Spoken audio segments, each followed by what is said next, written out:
Type के number की बात करने से पहले एक बार इस लाइन को समझते हैं जो हमने पहले दिखाई नेचुरल नंबर्स और होल नंबर्स को बताने के लिए।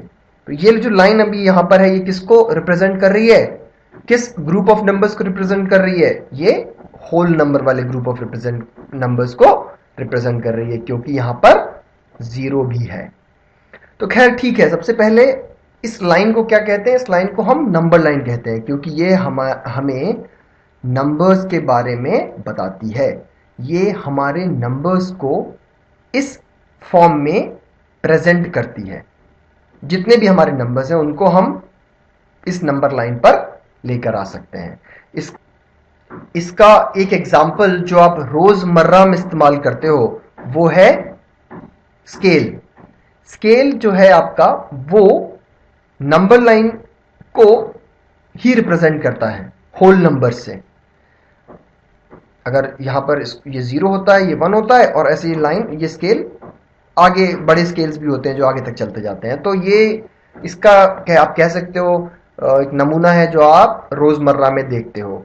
यहां पर आप देखोगे कि क्या होता है, हर एक नंबर की हमने एक पोजीशन मार्क कर दी है। जैसे 3 यहां पर ऐसे मार्क्ड है। इस 3 का मतलब है कि 0 से इसकी जो पोजीशन है वो इतनी दूरी पर है। यह जो दूरी हमें मिली है, इसको अगर हम फिर से थोड़ा और अंदर जाके देखते हैं तो हमें पता चलेगा कि हमने ये एक इक्वल डिस्टेंस को 3 बार जोड़ा है, तब जाके हमें ये दूरी मिली है। इस इक्वल डिस्टेंस को हम क्या कहते हैं? इस इक्वल डिस्टेंस को हम यूनिट डिस्टेंस कहेंगे। और हमें जो भी नंबर चाहिए उसको पाने के लिए हम उसके जस्ट पहले वाला नंबर जो मार्क्ड होगा, जिस पोजीशन पे, मान लीजिए हमें 7 चाहिए तो हम 6 पर जाएंगे, उसमें हम एक यूनिट डिस्टेंस और ऐड कर देंगे और हमें नया नंबर मिल जाएगा जो कि 7 होगा।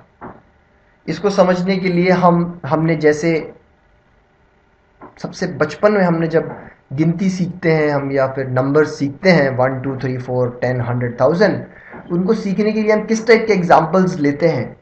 याद कीजिए, कहीं हम एप्पल्स ले लेते हैं, सेब को, एक सेब है, फिर उसमें हम एक और सेब जोड़ देते हैं, उसको हम 2 बोलते हैं, उसमें हम एक और सेब जोड़ देते हैं, उसको हम 3 बोलते हैं। हम ऐसे नंबरिंग सीखते हैं। बचपन में स्लेट से सीखते हैं नंबरिंग। उसमें एक स्ट्रक्चर होता है जिसमें कि स्लेट के ऊपर वाले हिस्से में कुछ ऐसे तार डले होते हैं और उन तार के अंदर मोती जैसा कुछ रहता है। पहली लाइन में एक मोती रहता है, दूसरी लाइन में 2 मोती रहते हैं। तो आप कहते हैं कि ये जो एक मोती है इसको हम 1 कहेंगे या 1 कहेंगे। उसमें अगर हमने वैसा ही एक और मोती जोड़ दिया है तो उसको हम 2 कहेंगे या 2 कहेंगे। वैसे ही अगर एप्पल्स के केस में सेब, हम एक सेब ले लेते हैं सबसे पहले और कहते हैं कि अगर इस तरह की सिचुएशन है, हमारे पास एक सेब है, तो उसको हम 1 कहेंगे या 1 कहेंगे। जब उसमें हम एक और सेब जोड़ देंगे तो उसको हम 2 या 2 कहेंगे, 3 कहेंगे, 4 कहेंगे। वैसा ही यहां पे हो रहा है। 0 हम एक पोजीशन मार्क कर लेते हैं, उस 0 के अंदर हम एक अगर इक्वल डिस्टेंस ऐड कर देते हैं तो उस इक्वल डिस्टेंस के बाद जो मार्क आता है, जो पोजीशन आती है, उसको हम 1 कहते हैं। फिर हम एक और इक्वल डिस्टेंस ऐड करते हैं इस 1 के अंदर, जो दूसरी पोजीशन आती है उसको हम 2 कह देते हैं। तो एप्पल्स की जगह हमने यहां पर इस इक्वल डिस्टेंस को ऐड कर दिया है और हमें ये नंबर लाइन ऐसे चलती हुई आगे मिलती जाएगी। आप देखोगे आगे इस नंबर लाइन पे आपको कहीं 5000 भी नजर आएगा, कहीं पे 1 लाख भी नजर आएगा और बहुत सारे और नंबर्स नजर आएंगे। तो यह है नंबर लाइन की कहानी। अब आप कुछ चीजों को देखो। इस नंबर लाइन पे आप बहुत सारे ऑपरेशंस कर सकते हो। मान लो आपसे कहा जाए कि आप 4 के साथ 2 को ऐड करो, तो सबसे पहले आप क्या करोगे? इस 4 की पोजीशन मार्क करोगे। 2 का यहां मतलब होगा कि आपको 2 यूनिट ऐड करने हैं।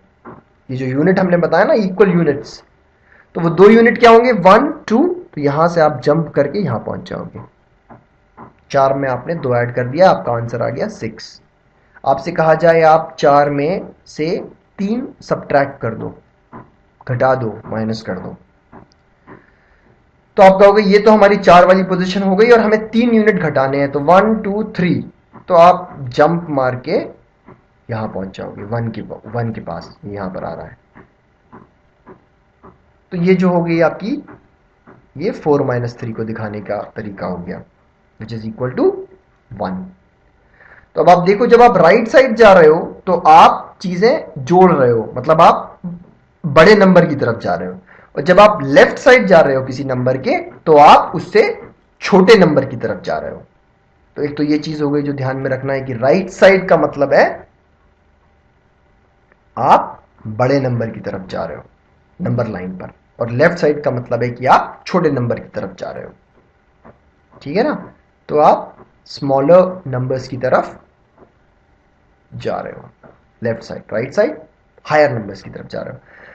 उसके बाद एक और चीज, इस तरह से आप मल्टीप्लिकेशन भी कर सकते हो। मान लीजिए होता 4 × 2, इसका क्या मतलब था? 4 तो आपने मार्क कर लिया, 0 से 4 तक ये जो डिस्टेंस है, इंटू 2 मतलब इसी डिस्टेंस, इतना जो 0 से 4 तक का डिस्टेंस है, वैसा ही एक और उतना ही डिस्टेंस इसमें जोड़ देना है ना। ये अगर 0 से 4 वाले डिस्टेंस को बताता है 4, जिसको हमने मार्क किया है, इंटू 2 का मतलब क्या है कि ऐसे डिस्टेंसेस 2 हैं हमारे पास जिन्हें हमने जोड़ दिया है। यही मल्टीप्लिकेशन का मतलब होता है ना। तो 0 से 4 और फिर ये 4 से 8 पे पहुंच जाएगा। मान लीजिए 8 यहां पे होता, तो ये 4 से 8 ये हो गया, तो ये जो है ये यहां से लेके सीधे यहां जंप कर जाएगा 8 पर। तो खैर ठीक है, ये तो सिंपल सी ऑपरेशन है नंबर लाइन पे, आप देख सकते हैं। अब एक और नंबर लाइन के बारे में एक और बात जो आपको अपनी बुक्स में मिलेगी कि जिस किसी अगर नंबर की हम बात कर रहे हैं, उसके राइट साइड अगर कोई नंबर है, अगर हम एक यूनिट ऐड करके एक दूसरा नंबर लेके आ पाते हैं, तो जो दूसरा नंबर आया है उसको हम सक्सेसर कहते हैं। और जब हम लेफ्ट साइड जाते हैं इसके एक यूनिट घटा के, तो उसको हम प्रेडेसेसर बोलते हैं, जिसे हिंदी में पूर्ववर्ती कहा जाता है। तो राइट साइड का मतलब है, जब एक नंबर आप राइट साइड जा रहे हो तो आप इस जिस भी नंबर की बात कर रहे हो उसके सक्सेसर के पास जा रहे हो, लेफ्ट साइड जा रहे हो तो प्रेडेसेसर के पास जा रहे हो। तो ये टर्मिनोलॉजी होती है। आपसे पूछा जाएगा कि नेचुरल नंबर्स में 1 का प्रेडेसेसर क्या है? तो 1 का प्रेडेसेसर मतलब आपको एक यूनिट लेफ्ट साइड जाना है 1 से। तो 1 से एक यूनिट अगर आप लेफ्ट साइड जाएंगे तो आप कहां पहुंच जाएंगे? 0 पे पहुंच जाएंगे, है ना। ये 1 है यहां पर, इससे आप इधर जाएंगे 1 यूनिट तो 0 पे ही पहुंचेंगे ना। लेकिन तो ये 0 हमारा आंसर हो गया। मैंने पहले ही आपको बताया, जब मैंने लेकिन बोला था ना, तभी आपको समझ जाना था कि ये गलत आंसर है, क्योंकि नेचुरल नंबर्स में 0 नहीं होता है। नेचुरल नंबर्स तो शुरू ही होते हैं 1 से।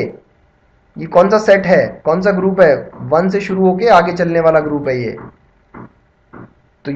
तो हम कहेंगे कि नेचुरल नंबर्स में 1 का कोई भी प्रेडेसेसर नहीं होता है। जबकि अगर ये 1 जो है जिसकी हम बात कर रहे हैं, अगर होल नंबर होता तो 1 का प्रेडेसेसर हमें मिल जाता। 0 तो होल नंबर में होता है, नेचुरल नंबर में 1 का प्रेडेसेसर नहीं होता है। और सक्सेसर आपको सारे नेचुरल नंबर्स के मिलेंगे और सारे होल नंबर्स के मिलेंगे। बस आपको जिस नंबर के बारे में पूछा है उसमें एक ही तो ऐड करना है, आपको सक्सेसर मिल जाएगा। सिमिलरली आपको एक को छोड़ के नेचुरल नंबर्स में सारे नंबर्स के प्रेडेसेसर मिलेंगे, और होल नंबर्स में भी 0 को छोड़ के आपको सारे नंबर्स के प्रेडेसेसर्स मिल जाएंगे। तो ये तो कहानी हुई नंबर लाइन की। तो इसमें परेशान नहीं होना है। अगर ऐड करना है तो ऐड करना है तो पहले एक नंबर की पोजीशन मार्क कर लीजिए, और दूसरा जो उसके साथ जिसका एडिशन होना है उतने नंबर ऑफ यूनिट्स उसमें ऐड कर दीजिए। सिमिलरली सब्सट्रैक्शन में आपको करना होगा, एक पोजीशन को मार्क कर लीजिए, एक नंबर की पोजीशन को, और जितने यूनिट्स घटाने हैं तो उस मार्क्ड पोजीशन से लेफ्ट साइड चले जाइए, उतने यूनिट्स। हो गया आपका काम। अब अभी तक हमने क्या क्या पढ़ा? नेचुरल नंबर्स, होल नंबर्स, जो कि जीरो के सब राइट हैंड साइड वाले नंबर्स हैं, या जीरो भी उसमें इंक्लूडेड है। अब जीरो के लेफ्ट साइड भी कोई नंबर होते हैं क्या? तो कौन से नंबर्स होते हैं वो? आप जानते हैं, नेगेटिव नंबर्स की बात कर रहे हैं हम। लेकिन नेगेटिव नंबर्स का मतलब क्या होता है? चलिए इंटीजर्स के पास चलते हैं और वहां देखते हैं नेगेटिव नंबर्स का क्या मतलब होता है।